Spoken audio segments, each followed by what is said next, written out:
નમસ્કાર.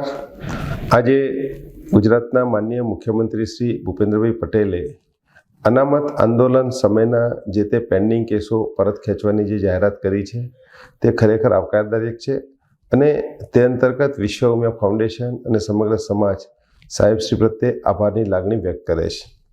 મને યાદ છે ત્યાં સુધી 1 મહિના અગાઉ મુખ્યમંત્રીશ્રીને પેન્ડિંગ કેસો પરત ખેંચવા અંગેની લેખિતમાં તેમજ રૂબરૂમાં મળીને જ્યારે રજૂઆત કરી ત્યારે તેમણે વચન આપ્યું હતું કે 1 જ મહિનાની અંદર આનો નિર્ણય લઈને કેસો પરત ખેંચવામાં આવશે. તેમણે તાત્કાલિક તેમના સેક્રેટરીને પણ સૂચના આપી અને જેટલા બી પેન્ડિંગ કેસો હોય તેનું લિસ્ટ બનાવવાની પણ એમને સૂચના આપી.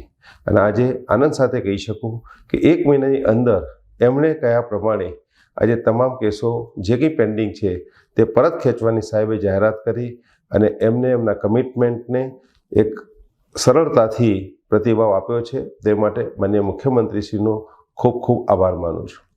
આ સાથે મારી એક વિનંતી પણ છે કે જે કેસો પરત ખેંચવાની સરકારશ્રીએ જાહેરાત કરી છે તેમાં જે કેસો કોર્ટમાં પેન્ડિંગ છે તે કેસો અંતર્ગત તેનું જે તે એફિડેવિટ પણ તાત્કાલિક ધોરણે કોર્ટમાં રજૂ થાય કે જેથી કરીને કોર્ટમાંથી પણ આ કેસો પરત થઈ જાય. એટલે આ કાર્યવાહી પણ ઝડપથી થાય તેવી મારી સરકારશ્રીની નમ્ર અપીલ છે. અને આ ઉપરાંત હવે પછી અનામત આંદોલનને લઈને કોઈ પણ કેસો પોલીસના પેન્ડિંગ હોય તો તેવા કેસો તાત્કાલિક ધોરણે વિશ્વ ઉમિયાની ઓફિસે તમે પહોંચતા કરો જેથી કરીને સરકારશ્રીને આપણે તે આપીને રજૂઆત કરી શકીએ અને આ કેસનો અંત લાવી શકીએ.